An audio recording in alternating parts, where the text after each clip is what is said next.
옛부터 우리 민족은 당나무를 이용하여 한지를 만들었고, 많은 아시아 국가들이 한지를 만들어 사용하였지만 그중 당나무를 이용한 한국의 전통 한지는 세계적으로 가장 높은 품질을 인정받았습니다.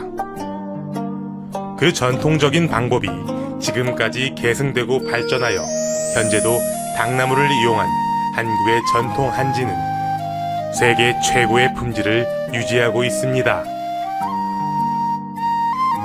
세계적으로 탁월하다고 알려진 한국의 전통 한지는 생활 전반에 두루 사용되고 있습니다. 그중 친환경 닭섬유를 이용하여 제작된 마스크는 KF94의 인증시험까지 통과하여 닭섬유의 탁월한 기능성을 인정받았습니다. 닭섬유가 함유된 필터와 4겹의 레이어의 비말 차단, 폐렴균과 황색 포도상구균을 99% 억제하는 친환경 닭섬유의 뛰어난 항균과 항취, 그리고 편안한 호흡.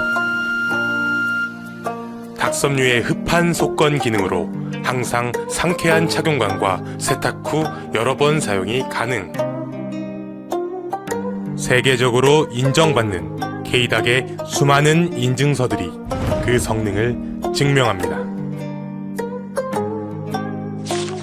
친환경 당나무를 이용한 과거와 현대의 기술력이 합쳐진 세계 최고의 대한민국 닭섬유의 기술력.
오늘 발표는 복식 유물을 통해 본 태고종 의제 구성의 특성에 관한 발표입니다.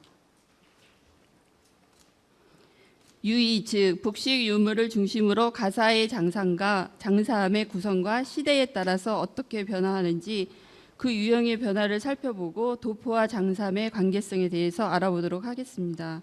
그리고 한국 불교 태고종단의 현해 의제 구성의 특성을 파악하여 한국 불교 복식의 시대성을 엿보려고 합니다.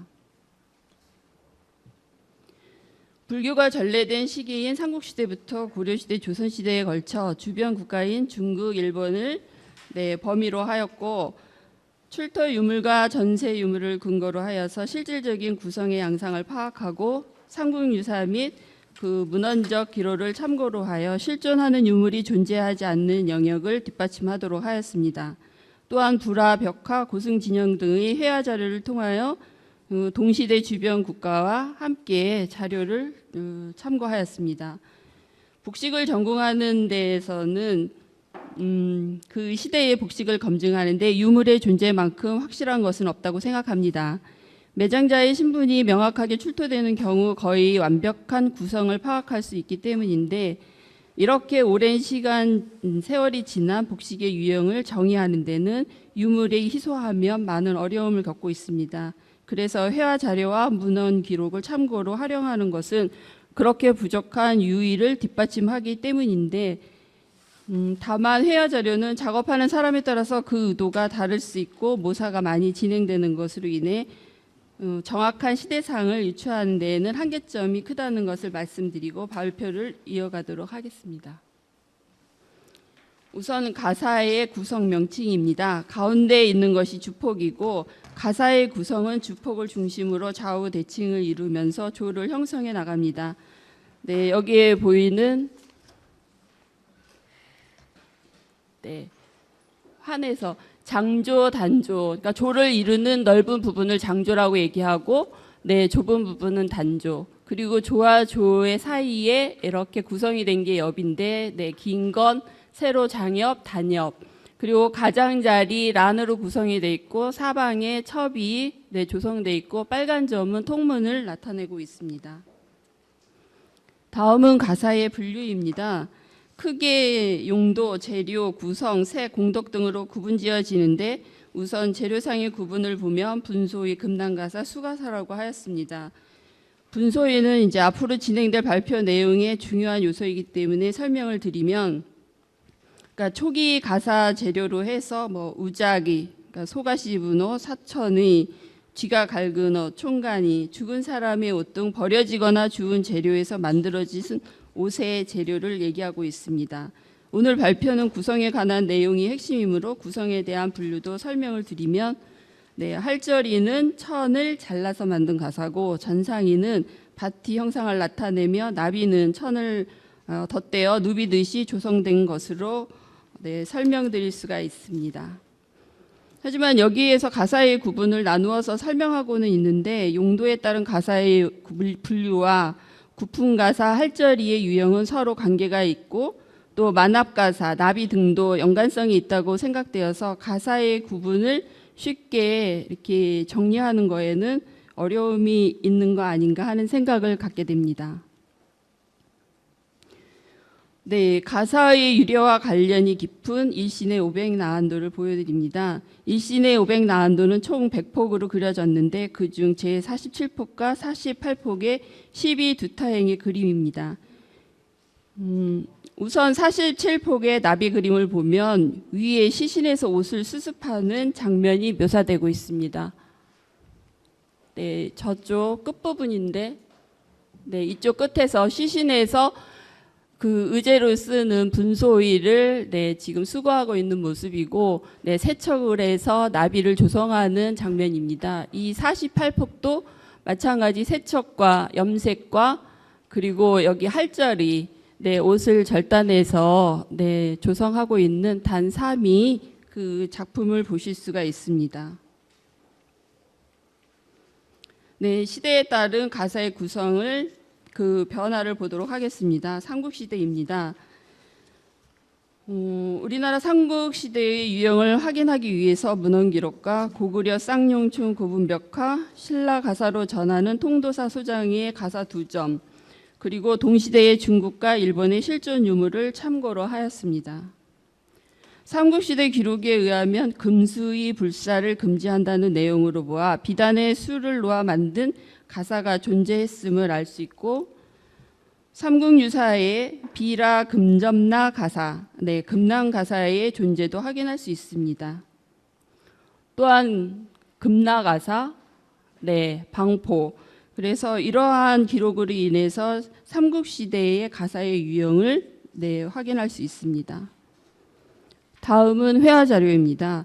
고구려 쌍용총 고분벽화의 인물 행렬도에서 스님이 편단 우견으로 홍색과 옅은 청색으로 채색된 전상이가 정확히 보이지는 않지만 대가사를 착용하고 있고 우리가 첩상 가사의 그런 유형도 짐작해 볼 만합니다. 그 옆에 인물도는 베제크리크 제9호 굴사의 그 회랑의 좌우 입구에 조성된 벽화입니다.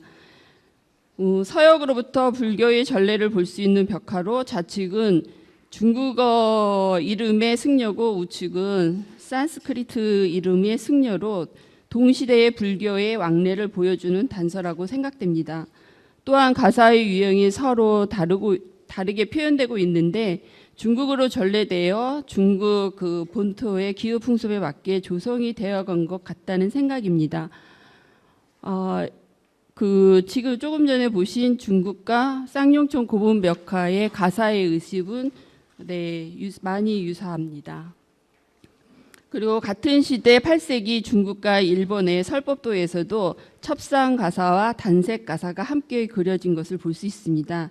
이 설법도들도 한 시대에 같이 공존했던 가사의 유형을 설명하고 있습니다.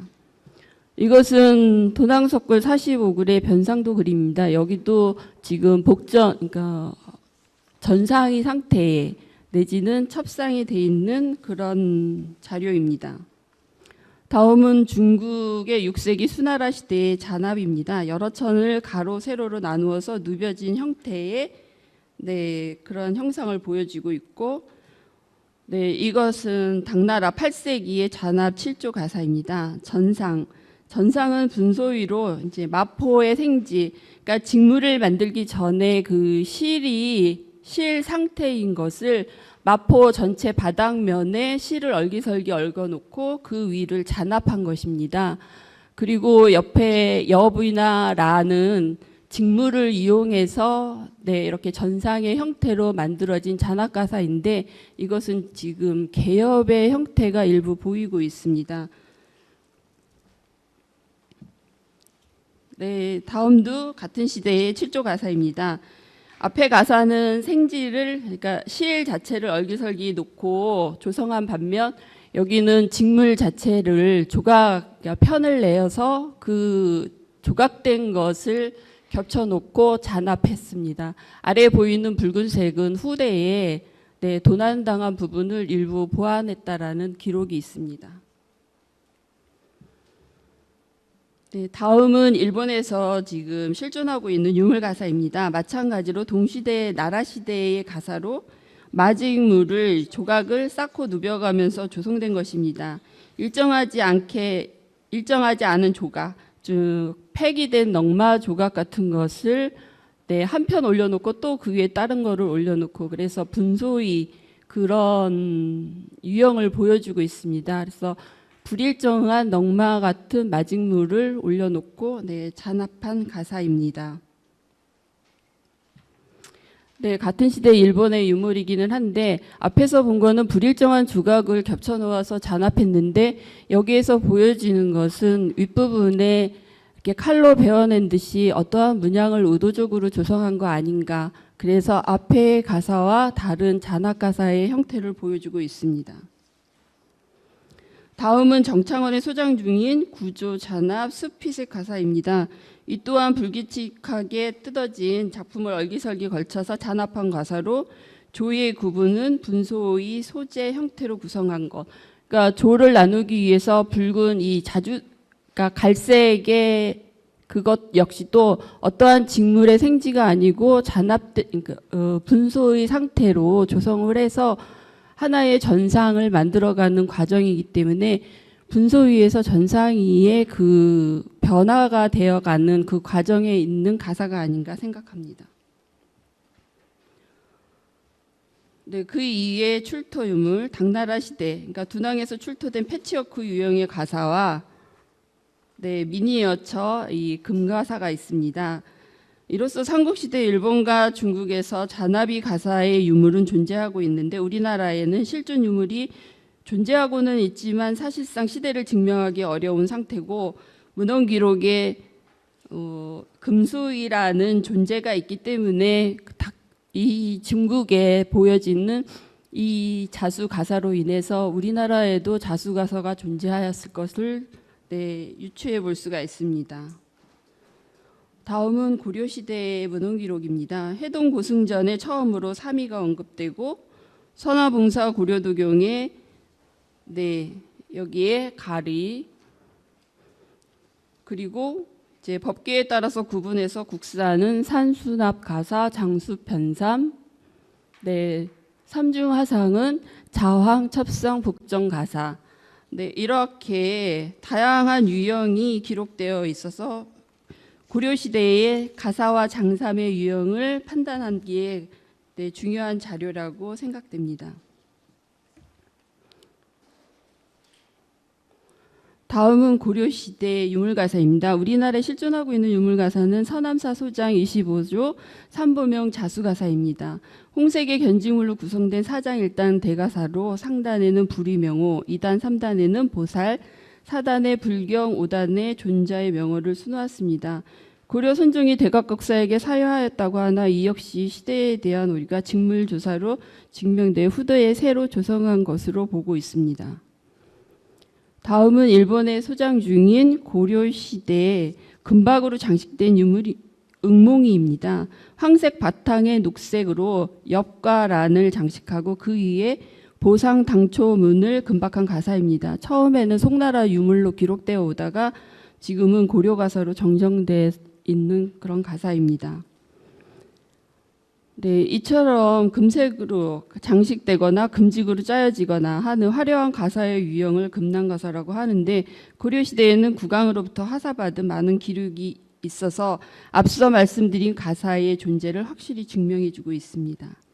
다음은 중국의 유물 가사입니다.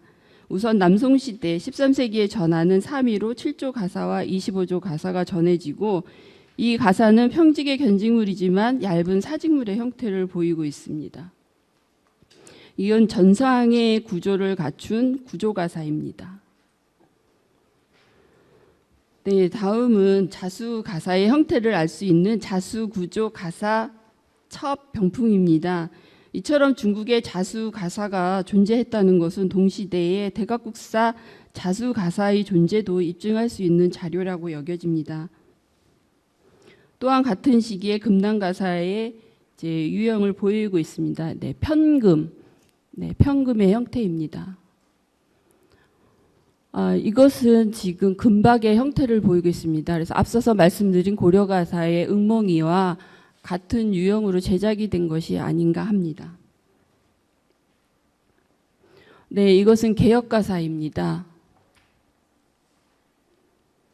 이것도 전상위로 표현이 된 일본의 가사입니다.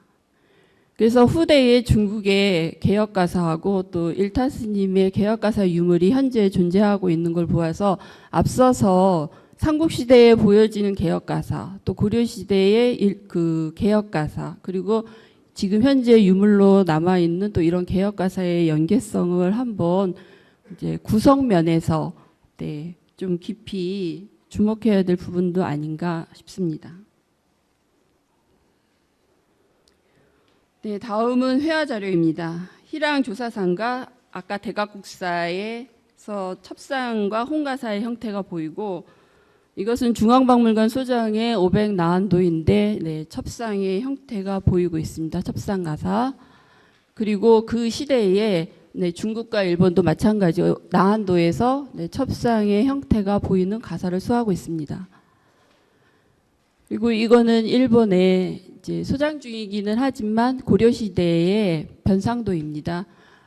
그 우측에 보면은 지금 승려들이 수하고 있는 가사에서 앞에 보이는 홍가사는 단색가사로 보이고 그 뒤에 있는 가사는 첩상의 형태라 동시대의 단색가사와 첩상가사가 함께 공존했다는 것을 보여주고 있습니다. 네, 이 변상도에서는 첩상의 형태는 보이지 않고 단색가사만이 보이고 있습니다. 네, 동시대 중국과 일본에서도 첩상 가사와 단색 가사가 함께 공존하는 것을 알 수 있습니다.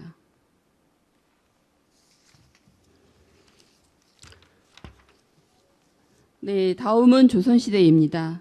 조선시대는 많은 기록에 가사와 장삼에 관해서 기록되고 있는 것을 알 수 있는데 왕조실록의 면주장삼 그리고 대홍나 가사 초록나 장식의 표현으로 인해서 우리는 이것을 첩상가사를 의미하는 게 아닌가 그렇게 생각하는 부분들이 있습니다. 현존하는 유물가사는 서산대사의 금난가사입니다. 이것도 5, 6년 전에 단국대학교에서 보존 처리했습니다. 많이 훼손된 상태고 아래 부분에 보이는 자색은 뒷면, 후면입니다. 그래서 그 뒤에 지금 이렇게 보조천을 대서 없어져서 탈납된 부분을 원형을 만들어 놓은 것입니다. 이때 이 작업에 참견해서 함께 작업을 도모했습니다. 차명대사 가사입니다. 이것도 지금 국립중앙박물관에서 보존 처리해서 원형을 유지하게끔 보존 처리된 상태고, 란 부분에 자색의 직물이 남아있는 걸로 봐서 이것이 란을 자색으로 이색화한 것인지 아니면 영자의 흔적인지 궁금증은 아직 해결되지 않은 것으로 알고 있습니다. 자수가사입니다. 그리고 은직으로 용문이가 짜진 서남사 소장의 구조 쌍용문 지근가사입니다. 또 금강사의 금난가사이고요. 이 같은 시대의 명나라에도 이렇게 금난가사가 존재하고 있습니다. 그래서 조선시대에도 삼국이 같이 금난가사가 존재했음을 알 수 있습니다. 그리고 후기 들어서서 이제 근대까지 단국대학교에서 소장 중인 유물 가사 이제 6개가 있었는데, 하나는 흰색으로 25조 가사여서 반파된 상태였고, 나머지 5개는 1800년대와 1900년대 모두 홍색으로 있고, 이 시대에 다 첩과 일월문이 없는 것도 있지만 존재하고 있습니다. 그리고 수덕사 성북박물관에 소장 중인 유물 4편에도 모두 다 홍색이었고, 이제 3번째 금난가사였으며 1월 강첩과 사천 앙첩이 보입니다. 화야 자료도 고승진영이 시대로 가면서 첩상가사에서 홍가사로 수하고 있는 모습을 알 수 있고, 여기 지금 감노탱을 제가 주제로 정해서 조선시대들을 한번 살펴보려고 합니다. 감노탱이라고 하는 것은 그 하나의 불화 속에서 불교 복식과 일반 복식이 함께 공존하기 있기 때문에 어느 쪽이, 그러니까 일반 복식의 유형이 정확하게 그 시대를 대변하고 있는 유물 자료가 많기 때문에 일반 복식으로 인해서 불교 복식이 그 시대에 얼마만큼 정확한지를 검증할 수 있는 자료라고 생각돼서 시기별로 제가 선정을 해보았습니다. 1500년 16세기의 감노탱에서는 지금 현재 첩상가사와 단색가사가 모두 함께 공존하고 있고, 그 시대의 여인들의 복식도 16세기의 의복을 착장한 것이 맞습니다. 17세기에는 지금 보면 첩상가사와 단색가사가 역시 보이고 있습니다. 17세기. 그리고 18세기 초에 들어서면서부터 첩상가사의 유형은 보이지 않고 단색가사로 황색, 청색, 홍색, 흑색 이렇게 다양한 가사를 수하고 있는 모습을 보고, 일반인들의 복식도 그 시대와 거의 유사하기 때문에 복식의 검증이 된다고 생각됩니다. 18세기 중반에 들어서면서 거의 홍가사를 수하고 있습니다. 물론 이색으로 란 부분에 표현이 되기는 하고 있지만 이 또한 단색가사라고 생각됩니다. 19세기 들어서면서부터 완전히 홍가사로 정착이 돼 있고, 그 일반 복식도 19세기 유형을 그대로 보여주고 있습니다. 20세기에 들어서면 이제 우리가 앞에 그 금강사에서 봤던 금난가사, 수덕사에서 소장 중인 금난가사 그런 유형처럼 그러니까 홍색에 이게 황색빛이 드는 금빛의 그런 가사를 수하고 있는 모습을 보고, 일반 복식도 역시 시대에 맞게 검증된 자료라고 생각됩니다.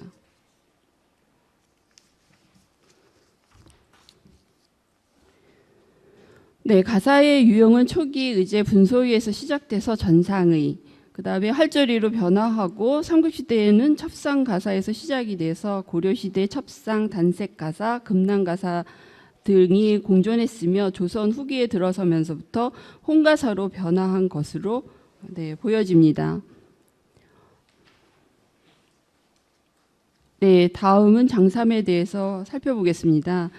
삼국유사에서 치의를 입었다는 기록이 있고, 쌍용총의 승려와 중국의 승려도 검은색을 입고 있어서 초기 장삼의 색이 혹시 검은 것은 아니었나 이렇게 생각해 봅니다.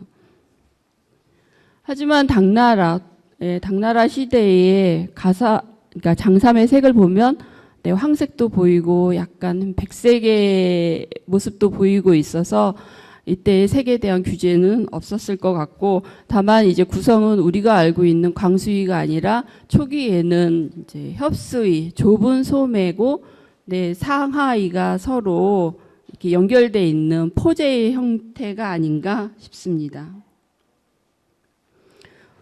네, 선화봉사 고려도경에 나오는 네, 편삼과 네, 황상의 모습입니다. 네, 이건 상아이가 허리에서 연결돼서 붙어져 있는 현재 일본에서 소장 중인 네, 직처리의 모습이고, 이와 같이 허리에서, 이거는 중국의 유물인 듯합니다. 허리를 관통하면서, 그러니까 밖으로 끈이 나오는 것이 아니라 그 허리에 대가 돼 있어서 그 통로를 통해서 네, 좌우 묶어지는 형상을 보여주고 있습니다. 우리나라 삼형대사 장삼입니다. 진영에서 보면은 장삼의 색은 이렇게 다양하게 표현되어 있고, 구성도 네, 좁은 소매에서 넓은 소매까지 다양한 것을 보여주고 있습니다. 네, 조선시대 세종조의 승희의 장삼에서 흑색을 금지하라는 명이 반포가 되는데, 그 이후에 흑색을 빼놓고 다양한 색을 착장해 오다가 점차적으로 그러니까 회색으로 변화하는 것을 이 조사도에서 볼 수 있습니다.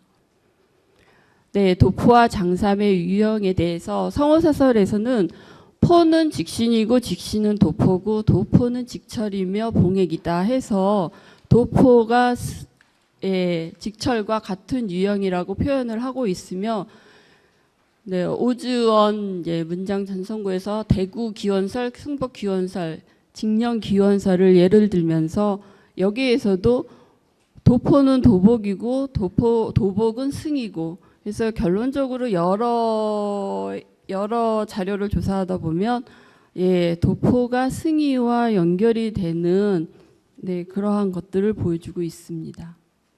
직령 기원설입니다. 남당 초고에서 보여주고 있는데, 이제 앞에 기세 여밈의 형태는 직령이고 뒤로 보여지고 있는 이 이중의 구조가 이엽삼이라고 합니다. 그래서 이엽삼이 이 옆에서 보이는 지금 중국 장삼의 대만 장삼의 유형인데, 뒤가 안쪽에서는 터지고 겉에서 후폭이 하나 덧대어져서 우리가 생각하는 도포의 형상이지만 네, 지금 현재 승복으로 네, 착용하고 있습니다. 도포에 그렇게 지금 도포가 초기에 직령에서 네, 여기 직령 고려 해인사에서 직령에서 출발해서 24일까지 다양한 변화를 보이고 있는데, 일단 구조상에서 소매는 좁은 거에서 넓은 걸로 변화했지만 이엽삼이라고 하고 있는 이 무의 구조는 이렇게 앞쪽에서 넓은 면적을 네, 여기에 주름을 잡고 뒷면으로 네, 붙이는 구조인데, 한판이라고 하는 이제 후기에 여기에 도포자락이 붙고, 그래서 이 이엽삼은 이렇게 뒤가 벌어지게 돼 있습니다. 그래서 뒤에 전삼이라고 해서 또 하나의 후폭이 가려져서 실질적으로 활동할 때는 벌어지지만 뒤에서 뒷자락이 하나 더 얹혀지기 때문에 네, 많은 활동 범위를 보여줄 수 있는 그런 의복의 기능적인 구성을 나타내고 있습니다. 직령 기원설에 의한 직령포의 모습입니다. 여기에서 말씀드린 네, 이엽삼, 이 후폭은 벌어지게 돼 있고, 이렇게 긴 무가, 넓었던 무가 이 뒤로 가서 부착이 되기 때문에 사실상 이만큼의 면적이 이 안에 내재돼 있다고 생각합니다. 그래서 앞에서 보이는 면은 우리가 생각하는 두루마기 형태와 같고, 하지만 이 안에 이렇게 가려진 여유분의 공간이 있기 때문에 활동하기에는 굉장히 넓은 범위를 만들어낼 수 있다고 생각이 듭니다. 고려시대 해인사 복작물에서 만들어진 아까 앞에서 본 직령포입니다.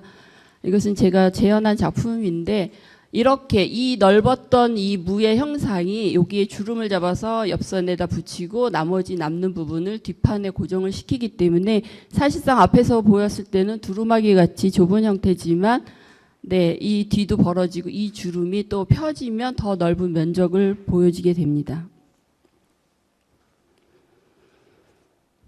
네. 태고종단의 가사 장삼에 대해서 살펴보도록 하겠습니다. 네, 한국불교 태고종단은 성문입법 기록에 의해서 네, 홍색의 가사를 지정하였고, 또 법계에 따라서 조수와 일월강첩의 색을 달리하고 있습니다.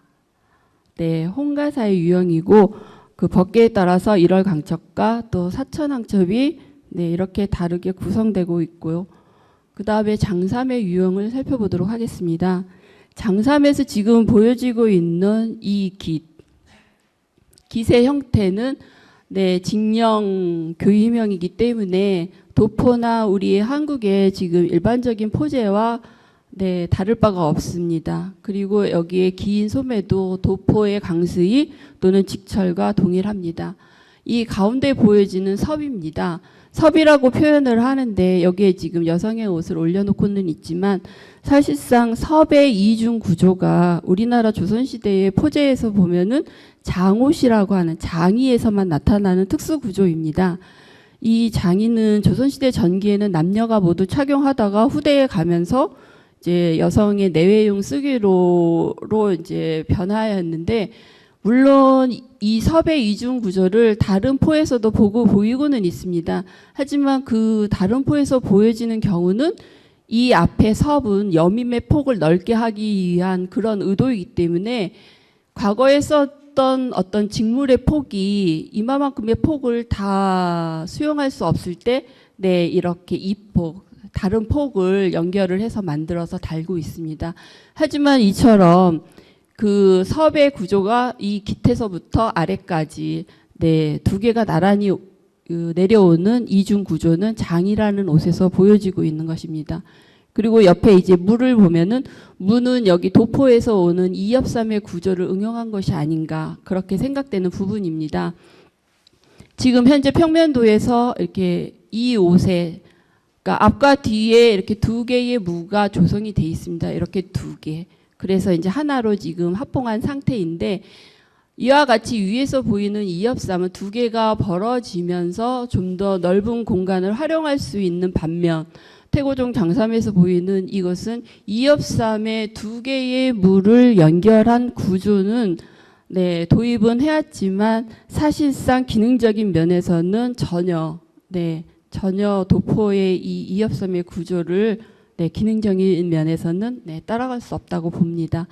그래서 이렇게 지금 이엽섬처럼 구성이 돼 있는 이 두 개의 무가 하나로 이렇게 봉제가 된 건 혹시 1884년에 갑신 의제 개혁 때 도포를 간소화하고 엽선을 두루마기화하라는 그런 칙령에 의해서 이러한 장삼의 형태가 그렇게 네, 도포처럼 소매는 남아 있고 여기에 이엽삼의 그 구성도 남아 있지만 기능적인 면은 도태되고 이렇게 두루마기 형태의 그런 장삼으로 지금 실존하고 있는 게 아닌가 생각됩니다. 네, 이상으로 위에 나타나는 가사는 분소위에서 전상이 형태로 변화하고 할절이 형태의 첩상가사, 금난가사, 홍가사로 변화하다가 후기에 들어서면서 홍가사의 유형만이 존재하는 것을 알 수 있었습니다. 이를 통하여 태고종단의 가사는 홍색과 일월강첩, 사천왕첩 구성과 통문의 봉제법들이 조선 후기의 가사 유형과 동일함을 확인할 수 있었습니다. 장삼은 편상과 니언스 등의 이분화된 구조에서 하나의 포제로 정착하는데 이는 허리선에서 연결하여 하상의 구분이 있는 직철과 네, 직신 도포형 장삼의 유형으로 나누어졌다고 생각됩니다. 문헌 기록에 의해서 도포는 승이고 승이는 직철이며 직신이라는 표현으로 인하여 도포가 승복에 기원한다는 사실을 확인할 수 있었으며 태고장단의 장삼이 도포에서 유래하였다는 네, 그 장삼의 그 말은 네, 입증할 수 있었습니다. 다만 장삼에 지금 정착되어 있는 구성 요소는 도포의 이엽삼과 장의의 섭, 두루마기의 엽선을 고루 접목한 네, 한국의 국속화된 포제의 구성 요소를 다 도입된 그런 하나의 네, 복식이라고 봅니다. 이로써 태고종단의 의제 구성은 한국 불교 복식의 전통을 계승하고 있고 국속의 포제를 네, 지금 현재까지 이어오고 있다는 것을 마지막으로 결론으로 맺으면서 이상으로 발표를 마치도록 하겠습니다. 부족한 내용에 이런 자리에 기회를 주신 분들께 감사드립니다.